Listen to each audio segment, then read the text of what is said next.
In this segment, dear friends, I'm going to tell you how Vladimir Putin came to power in Russia, what preceded his coming to power and what followed it, what happened during that entire time. We're covering the period between the end of 1990s and up until today. What is the real role of Vladimir Putin? What is he here to do? We are going to go step by step and summarize everything. And cloak and dagger, deep cover, interesting, deep geopolitical chessboard things are all a part of this segment. It's a very important, very crucial segment for the understanding of the entire Putin enigma and the Russian enigma topic. So let's go. In 1997-1998, Yeltsin starts understanding that something went wrong. He starts understanding, truly understanding that he made some sort of mistake, crucial mistake, or more than one, as a matter of fact. He starts being suspicious, starts being distrustful of the West. It actually coincides with Russia's default in 1997. Also, Yeltsin's health takes a really deep dive, and he, having drank so much, he tries to recover somewhat, but he is truly ineffectual at this time. But knowing that he has to somehow correct the situation, he brings in the man I call the Russian kingmaker, Yevgeny Primakov. Professor Yevgeny Primakov was pretty old already at the time. I remember him having been always interested in foreign affairs and international relations. I remember him since I was basically a child or a teenager when I first started looking in that direction. And because my entire education and my entire life, even as a child and as a teen, was geared towards going into international arena, I actually listened to a lot of internationally related things that went on in Russia, read, watched TV, and kept up with that. Yevgeny Primakov was very important. He, I dare say, was the equivalent of the Russian Kissinger. And again, if you ask me why he's photographed with Kissinger, well, you know, keep your friends close and enemies closer. Also, it is actually a very good idea to keep in touch with people on the other side. And both Primakov and Kissinger were wise enough to understand that. So Primakov was the exact mirror, the exact counterpart to Kissinger on the Soviet and Russian side. He authored quite a few doctrines of the Soviet Union. As I said, he was pretty old by the time Yeltsin approached him in the late 1990s. And he was basically retired at the time. He was pretty much dragged out of retirement, dedusted, and put in charge of Russia. He became the Prime Minister of Russia. At the time, the US and generally West promised Russia quite a few deals for becoming one with the West, for joining. There was even a talk of Russia becoming a part of NATO. There are certainly, as I mentioned previously, there was a talk and a very serious promise that Russia would, in fact, be allowed to trade freely with the US, which was very lucrative at the time for the oligarchic class in Russia that was very seriously developing. And they wanted all that lucrative business with the US. They wanted to export there. They were looking at China and seeing how China was doing and how well China was, in fact, enriching itself. And they were dreaming about the same. Within that framework, Primakov, of course, worked on easing any tensions between Russia and the US. He wanted to seize on that chance. And so it is the year 1999. And picture this. Yevgeny Primakov is in his plane flying to the US, where he is promised the repeal of that infamous Jackson-Vanik Act that prevented trade between the two countries due to Russia being a Soviet Union, being a communist, quote-unquote, country. Russia is not communist anymore. Russia, in fact, is a kingdom of oligarchs. It's the worst manifestation of any sort of capitalism to think of. And Jackson-Vanik Act is still not repealed. Oh, incidentally, I believe it's still not repealed to this same day. There are certain provisions made and exceptions, but I do not believe that the entire thing has been repealed up till now. And what happens is Primakov is approaching. He reported that he was already seeing the coast of the US. He is approaching Washington, D.C. He is still flying over the ocean. And there is a discussion between the tower and the pilots, how to land, where to land, instructions are being given. And at that time, he gets a call from Russia, which says that the US just attacked Serbia and started bombing it. Without another word, Primakov gives order to turn around the plane. The plane turns around when they were already rolling out the red carpet for him in Washington, D.C., and he goes back to Russia. There was no talk about repealing Jackson-Vanik Act after that. Of course, the U.S., Clinton was incidentally president at the time, but Clinton as a figurehead was only, let's say, on the surface, the tip of the iceberg. The entire deep state, dark state, they all understood very well what it meant. What did they want to do? As Primakov, who was the de facto leader of Russia at the time, after Yeltsin went into this health and drinking tailspin, Primakov literally becomes the de facto president of Russia, being officially the prime minister. He's the ruler of Russia at the time. They know it. They know that the person to talk to is not Yeltsin. It is Primakov, who is pulling all the strings, who is holding all the leverages in his hands at the time, who is so influential in Russia, who is so highly respected in Russia that he's the only person to talk to. So he's arriving to them. They have to perceive him as the head of Russia. And what do they do at that moment when he's about to arrive? They start bombing Yugoslavia. They start bombing Serbia. What is Serbia to Russia?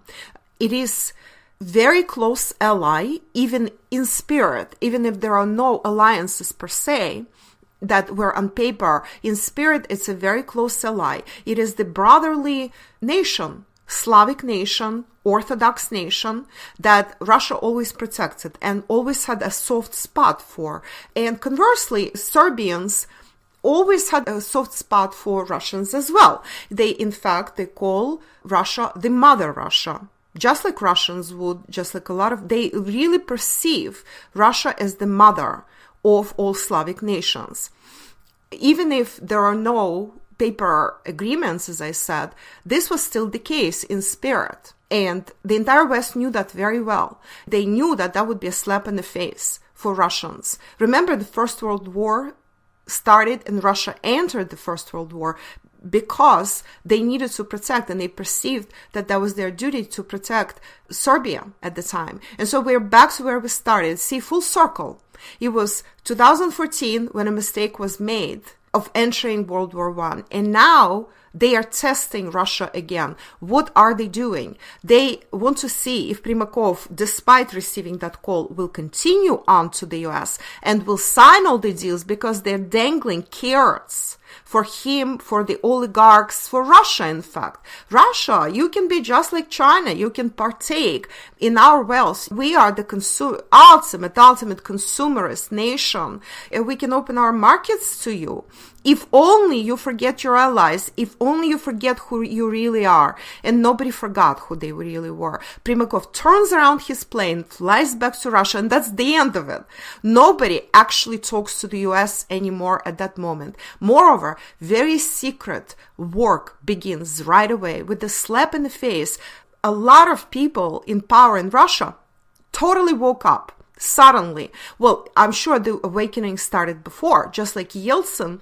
Others began understanding, if not in 1995-96, definitely in 1997-98, they began understanding that they took the wrong turn. I also want to mention another influential figure at the time, and that was the mayor of St. Petersburg, Anatoly Sobchak. Anatoly Sobchak could be called another kingmaker, as a matter of fact. In fact, when he was at the helm in St. Petersburg, the second largest and second most important city in Russia, and remember, St. Petersburg was the capital of the Russian Empire, and this is where the Russian Revolution began. in fact, not in Moscow. Moscow was secondary at the time. St. Petersburg, later called Leningrad, was the capital during the Russian Empire days, not Moscow. And what we're having here is Anatoly Sobchak, a very intelligent man who came to power after Russia separated. He, in fact, was a crony of Yeltsin, but then he was a lot more intelligent and a lot more Russia-oriented. Both, notice this, Putin and Medvedev worked for him. Putin, in fact, was his big protege. And he was instrumental in pushing Putin further. He saw so much potential in him. Nobody in the 90s saw that potential. I remember stories told by various eyewitnesses who came to see Putin when he was still a part of the administration in St. Petersburg. And so this foreigner who came to see him, after leaving, he leaves these kinds of notes. He says, well, this man is honest. This man is very straightforward, intelligent. He has no future in the politics of Russia. That's how corrupt the politics of Russia were in 1990s. He has no future, notes this guy. And so suddenly we see the emergence of this figure whom nobody took seriously, nobody understood who he really was. Primakov was searching for talent. Sobchak actually nurtured that talent in his administration, and he supplied that talent to Moscow. So Putin is brought to Moscow, and when PM Primakov retires, because as I said, he was quite old already at the time, and incidentally, he died last year, and there was a big funeral, big grieving in Russia, because he is a very influential figure for the Russian politics.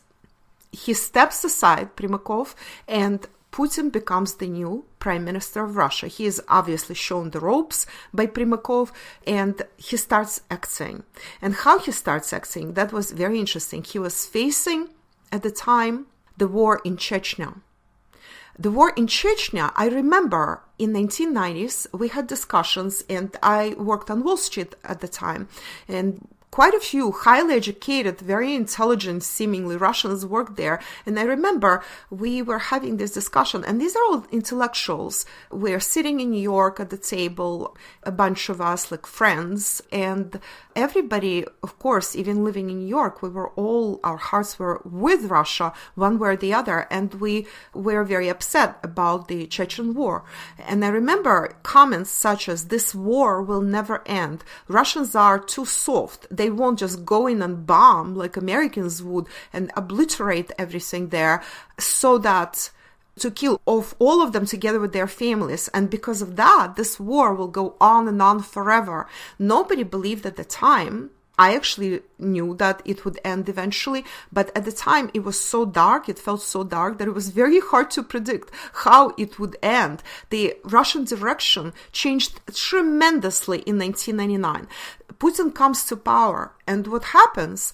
He brokers a peace deal. Suddenly, for many, unexpectedly for very many, he manages to get rebel leaders, Akhmat Kadyrov and his son, Ramzan Kadyrov, who is the present head of Chechnya, he manages to get them on his side. How he does that, actually nobody understands. But see, those people, they recognized each other. This is a mutual agreement. This is a soul agreement. They knew that they could trust each other, and they still do. You see what the situation is with Chechnya. Chechens turned into some of the biggest patriots of Russia.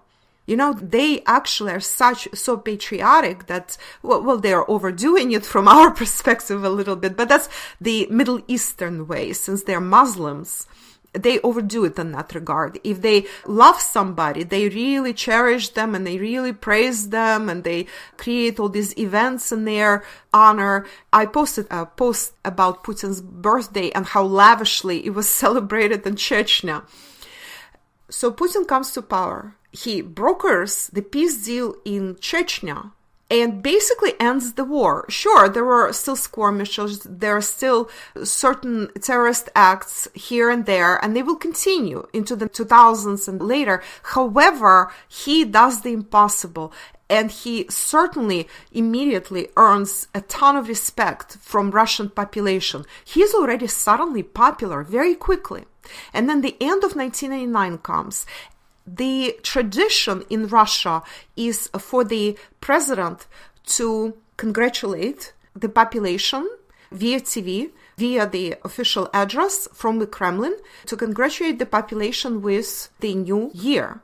And that's done at the stroke of midnight of last year, and 5 minutes, it's a very brief address with the Russian anthem playing afterwards. And it's all usually very run-of-the-mill. Congratulations, Happy New Year, we have accomplished a lot, we will accomplish even more, we're looking with hope and happiness into the new year, blah, blah, blah. So Yeltsin, as the sitting president of Russia, goes on TV, that's live, and at the stroke of midnight he says, Happy New Year, dear Russians, we are entering the new 21st century, the new millennium, the year 2000 starts. And then he says, I apologize to all my fellow Russians for all the mistakes I committed through my tenure. I'm deeply sorry that I made those mistakes. And now I'm announcing my decision to step down. His term is not over. His term will be over in March of 2000, when the new elections are supposed to be held. So he's stepping down early. I'm stepping down, and the interim president will be Vladimir Vladimirovich Putin. So he steps down with this. Of course, everybody's happy to see him step down, and Putin is already popular. And Putin now sits in the president's cabinet as the interim president. Of course, in March, during the elections, having done what he accomplished in Chechnya and being so popular, people already see him as one of them, as somebody who in fact wants the good for Russia, who is very healthy, who is young, he's still very, very young, and he's in his 40s, and as somebody they can actually count on. And of course he gets elected by a landslide. And that was the year 2000. Putin becomes officially the Russian president. What was happening after? Immediately after that, Putin starts very slowly, he starts putting together a team. But the oligarchs don't want him to do that. So the oligarchs, there was kind of like a pilgrimage of oligarchs, a negative style pilgrimage into Putin's office. Just imagine, he's the president of Russia. These oligarchs, one by one, come into his office, literally put their feet up on his desk of the president of Russia, and start threatening him. They say that unless he toes the line, there will be consequences and he won't be in this chair for very long. Putin recounted these experiences in more than one interview later, that he routinely got threats from oligarchs, either in person, such as Berezovsky, who felt he was the kingmaker, who felt at the time that he was the one who called all the shots. And that was the reality in Russia in the 1990s. That's how they talked to Yeltsin. That's what Yeltsin had to deal with. Oligarchs completely out of control. Foreign interests completely out of control in Russia, who were dictating everything that was being done, from the Russian constitution all the way to everyday dealings, to how business was conducted, financial system, everything. Politically, Russia was overtaken by foreign interests. And Putin, being the way he is, and we will later discuss why Putin looks so unassuming, why his height is kind of on a short side, why that is. We will discuss that in segments dedicated to his multidimensional profile. He actually listened to everything, didn't say much, and the result was that he kept everything in mind. He was putting together the lists. Well, imagine that very soon after, Berezovsky actually has to leave Russia. He has to flee Russia. He loses most of his assets in Russia and beyond, and settles in London, where a lot of crooks have settled and still continue settling, let's face it. Crooks, former oligarchs, Chechen terrorists, you name it, banksters. So he settles in London.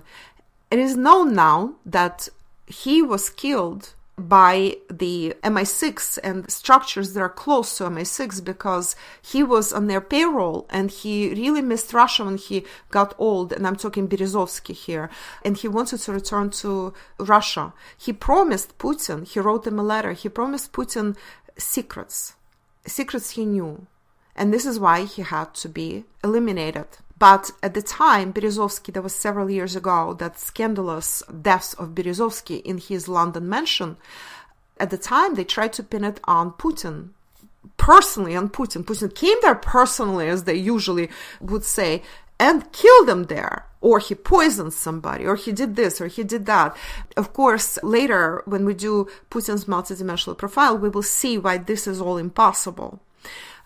So Berezovsky flees at the time and he becomes this huge enemy of Putin. Of course, he was the agent of Western structures such as MI6. And he was giving away secrets, Russian secrets. There are lots of things that went on at the time. But Putin doesn't stop at that. Later there was a scandal with Yukos and Khodorkovsky. Mikhail Khodorkovsky, you read the whole story in the Earthshifter, my novel. Basically, the oligarch there is modeled after Khodorkovsky. He's called Kanukovsky. Khodorkovsky wanted to sell out Russia. He literally wanted to sell out Russia. He managed to accumulate huge assets through that highway robbery of the 1990s. And he did very well with those assets, in fact. He, in fact, had a lot of organizational talent, a lot of business talent, and he created this empire, which was oil and gas empire, but also it was a banking empire. Yukos also owned this huge bank and owned interests in different industries in Russia. So actually cast that net very wide, and all those tentacles were in many, many things. And Khodorkovsky starts buying up politicians in Russia. He starts buying up Duma deputies. A lot of Duma deputies were, in fact, in his pocket. And then he was supposed to sell off Yukos to American interests, American oil companies and various other companies, and they would own it in such a way that he would actually be paid billions and billions. That could amount to really quite a few billions, hundreds probably of billions for the entire company. And after that, he was supposed to be installed as the new president of Russia. Putin was supposed to be booted out when they realized that Putin was building this new structure. And they wanted a president who would be like Yeltsin or better than Yeltsin, completely in their corner. And that was Khodorkovsky. Khodorkovsky, in fact, was about to fly to the US to sign this agreement. And then he gets arrested. Of course, they got him only on money laundering and tax evasion charges, which were proven and easy to prove. But his treason charges were so difficult to prove, and they went so deep, and perhaps Putin did not feel that Russia was strong enough and could not withstand sanctions should they begin uncovering all that and putting it out into the public. And so they stuck with the money laundering and tax evasion charges. Khodorkovsky, as we know, has spent his time in jail, was released early, was pardoned by Putin, and now he lives in the West. He still tries to do something, but he lost all of his panache, he lost all of his influence, and he really does not account for anything anymore. Nobody trusts him, nobody believes him, because there are so many things happened, so much was said about who he really was, so much was uncovered about what he really tried to do. He tried to destroy the country. He tried to partition the country. He tried to become the new president and turn the country into a slave realm for the US and the West in general.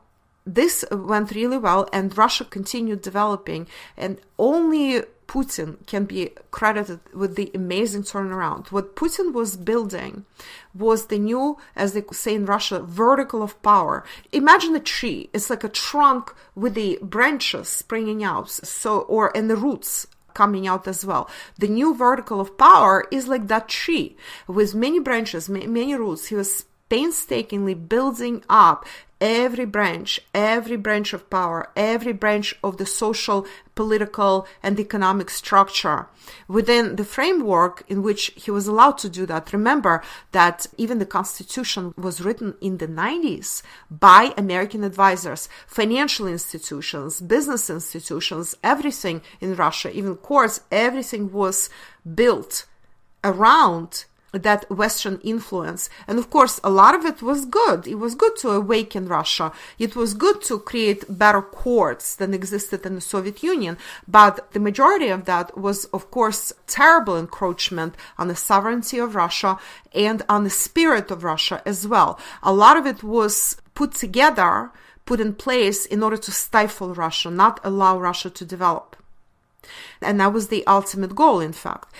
And it has to be mentioned that Dmitry Medvedev, whom Putin knew when he worked for Sobchak in St. Petersburg, Dmitry Medvedev was right there with him. He knew him since those days. Medvedev also worked for Sobchak.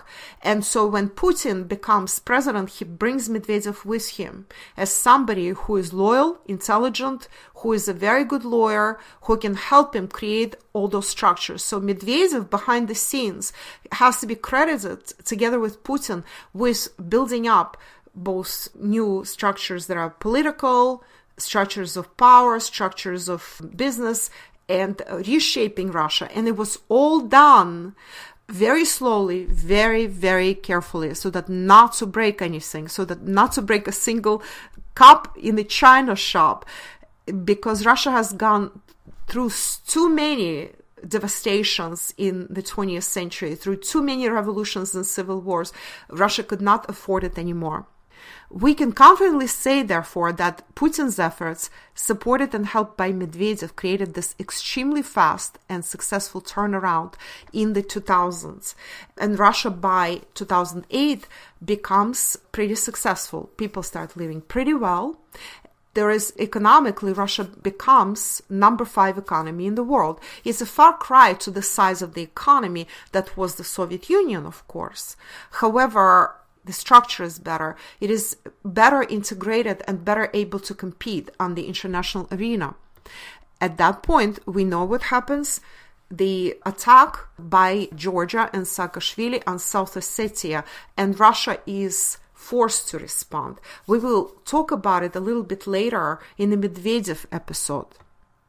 I always say that the only fully and intrinsically yin-yang power on the planet, Russia has the uncanny capacity to draw on her huge inner reserves and therefore recover from any disaster, any tragedy, a lot faster than anyone anticipates.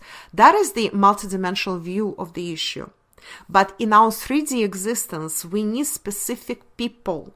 We need point people, point men. And then we also need structures and circumstances in order to orchestrate and oversee this turnaround. Such figures that were able to successfully turn the realm of the great balancer around after a near-death disaster included Lenin and Stalin in the past. But they did it at a huge cost to human life through wars, revolutions, and repressions. This is because any resistance, and there was an enormous amount of resistance from the West and internally too, all this resistance has to manifest in 3D, since we live in this fully incarnated world. What does it mean?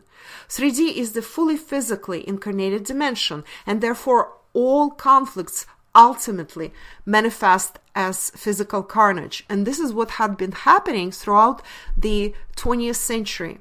And so now the truly historic accomplishment of Putin, and as his loyal helper for many years, Medvedev, they were able to execute the turnaround peacefully and without breaking any china, as I said. The achievement is enormous if you think about it. It is the new era for Russia and humanity in general. And so we are approaching the period which is now. After the war with South Ossetia, there were sanctions. Then Russia started recovering again, but at the very same time, there was, of course, recession in the West. Well, Russia was influenced by that as well, because Russian economy became very export-oriented. There were, of course, also skirmishes and conflicts with Ukraine. They were mostly concentrated around the gas transit. Ukraine was refusing to pay and began stealing transit gas that was supposed to go to Europe. And what Russia was doing was trying to close their eyes to it, was trying to forgive that, and then it became unbearable, and they began taking away the gas that, according to the amount that Ukraine stole every day. And so the amount of gas that was stolen was reduced by that amount. The amount of gas supplied to the EU was reduced every day. That was that famous conflict when Russia eventually shut off the gas to Ukraine. And as a result, the gas to Europe was shut off also. That conflict was resolved. Of course, Russia was again the guilty party. Although everybody knew, every specialist, whether in the West, in Russia or in Ukraine, knew very well that Ukraine was at fault and EU was taking the side of the Ukraine, despite the fact that they were stealing gas, their gas, in fact. After that, there were more conflicts in everything. Whatever Putin and Russia were trying to do, very carefully, very slowly, all this was accompanied by these conflicts that were either orchestrated on purpose or were just happening as a natural resistance to Russia again rising out of the ashes. Because make no mistake, any Western forces or pro-Western forces, if they were located even in Ukraine, they wanted Russia to stay down. And of course, we come to 2014, which was the year of the government coup in Ukraine, when forces that were not really pro-Russian, but at least they were more or less palatable. At least Russia could talk to them. At least there was some kind of balancing act and some kind of reasoning could have been done with those forces. Those forces have been eliminated, and Ukro-Nazi fascist regime came to power in Ukraine. A very brutal regime, which is completely anti-Russian, which is based on what US and what, say, Germany tells them to do. They do even more than that. In fact, they are going even further than their Western bosses are telling them to go. It's a very bad situation for Russia because, in fact, Ukraine is a part of Russia. Ukrainians are Russians. I can tell you that for sure, being half Russian, half Ukrainian myself. Despite the sanctions that were slapped on Russia, very brutal, serious sanctions, attack on the ruble and everything else, Russia managed to get out of all this. And now Russian economy is growing again. Nobody in the West can understand how that happened. They're scratching their heads. They don't understand how Russians managed to get out of this rut. The projections of Western economists and Western politicians alike were that that's it. That's the end of Russia. Russia cannot survive these sanctions. Russian economy will be in a tailspin and will stay there. And Russia again will stay down, stay in the ashes, cannot rise from the ashes ever again. Instead, isolation was promised for Russia. Huge isolation. Remember Obama? Russian economy is in shatters and Russia is completely isolated. The absolute opposite is happening. In fact, US is becoming more and more isolated. Russian economy has recovered, and there is a pilgrimage to Moscow to meet Putin, to talk to Putin, from the Middle East, from Asia, from Latin America, from all over the world, in fact. Russia, in fact, is again becoming that center where everybody wants to go. Everybody wants to talk to Putin. Everybody wants to do some sort of agreements with Putin. Even Western countries, of course, they have to toe the line because the EU and US have all these sanctions in place. But there are rebellions. There are rebellions from certain countries in the EU, such as Austria, Greece, Czechia and Slovakia, in a way, Hungary, Finland. These countries come to mind first and foremost. At least they try to reason. At least, well, Slovenia, incidentally, has to be mentioned here as well. Of course, Serbia is in the category not a member of the EU, but being dragged into EU, but also is rebelling and trying to build closer relations with Russia. They wished they were closer to Russia geographically, so they could, in fact, be a part of Russian Federation. They would do it in a jiffy if they could, but they're too separated. There are too many enemies and influences around them that are not allowing them to become a part of Russia. And this is where we're at. Russia, in fact, is coming with flying colors out of this whole ordeal with sanctions and attack on the ruble and this attack on Ukraine, as I was predicting, in fact, that sanctions will be good for Russia. Russia is awakening and restructuring its economy. Everything is going pretty well. Everything is going peacefully. As I, again, was predicting in 2014, and we see that this is happening. There is no war. World War, which was predicted by so many people who don't understand what they're talking about, who don't understand how to predict at all, never happened. And it will not happen. We are transitioning into 4D consciousness, and that means 4D hybrid war. That means infowars, that means cyber wars. This is what it means. It means wars in the media, much more subtle on the level of the mind. No hot physical war will be happening. That's number one. Number two, even that could have been a lot worse. And even with that, there could still have been a hot war. Ukraine, in part by some crazes, was planned as that ultimate anti-Russia that would attack Russia and that would create the new world war. Some crazes were actually planning for that. And it is Putin's direct accomplishment, we all have to credit him with keeping us away from the war. Of course, many people helped him, many, yours truly included. We all wrote about it, we exposed it, we exposed the finer points of it, we went very deep, and a lot of people understood that what was happening. So many people woke up. We collectively woke up, so many people, myself included. I also claim a small contribution to that as well. So we want to summarize what Putin is here to do. Putin is here to oversee the peaceful transition into 4D consciousness. And what is 4D consciousness? I discussed it in previous webinars, and I'll continue talking about it. 4D consciousness is the step up into 5D consciousness. And this is what we want to accomplish. We want to continue to live in our beautiful, fully incarnated, gorgeous 3D world, the Mother Earth's world, while in fact our consciousness will be fifth dimensional consciousness, which instead of constant conflict, it will create cooperation. That's number one. So Putin is here to help with that. Another thing, Putin is here so not to allow another hot world war to happen. And he has succeeded, and he continues being successful with that, despite the fact that there are so many forces in the West, in stupid people in Ukraine and certain other post-Soviet countries, and I need to single out Poland and the Baltics, who are desperate for the new hot world war to happen. They have no idea what they're doing, of course, because they will be the first hit. They will be the ones who will be hit before anybody else. That's how sold out they are. That's how corrupted they are. That's how dumb and dumber they are. The next thing is to put the great balancer back on track and to create a better life for the Russian people. This is again what is Putin here to oversee. This is what he and his team and many other people are working on.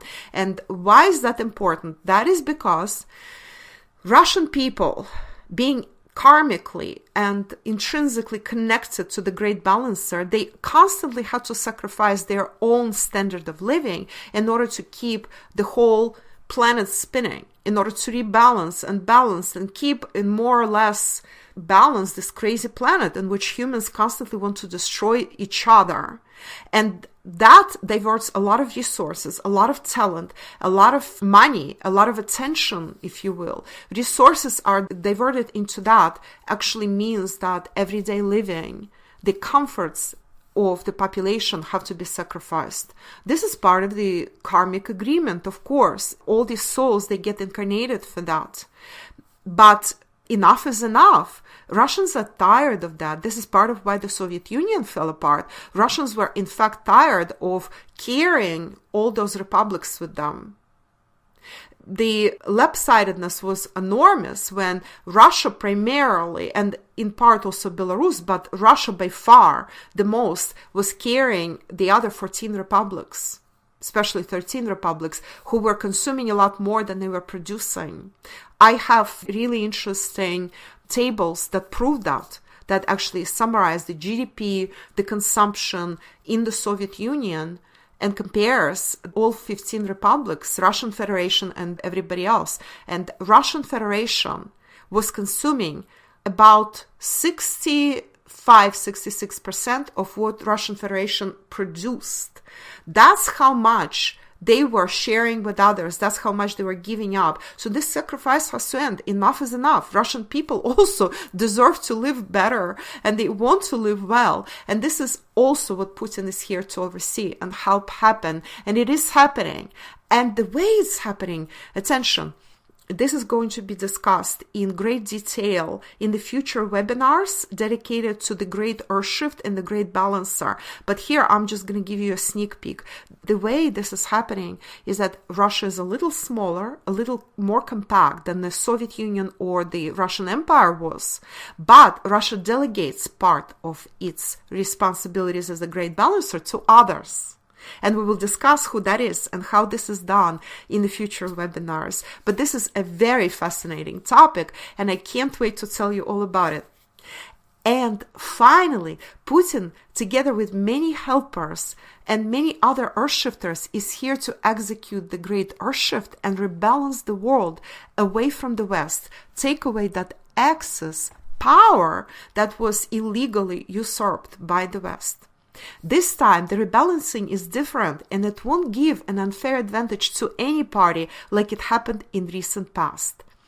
And again, how exactly the Great Earthshift and the new rebalancing will happen, we will discuss all that in detail in future series of webinars. And it will be about the Great Earthshift, about the Earthshifters, Earthkeepers, and the Great Balancer. And this new series is coming to you in 2018.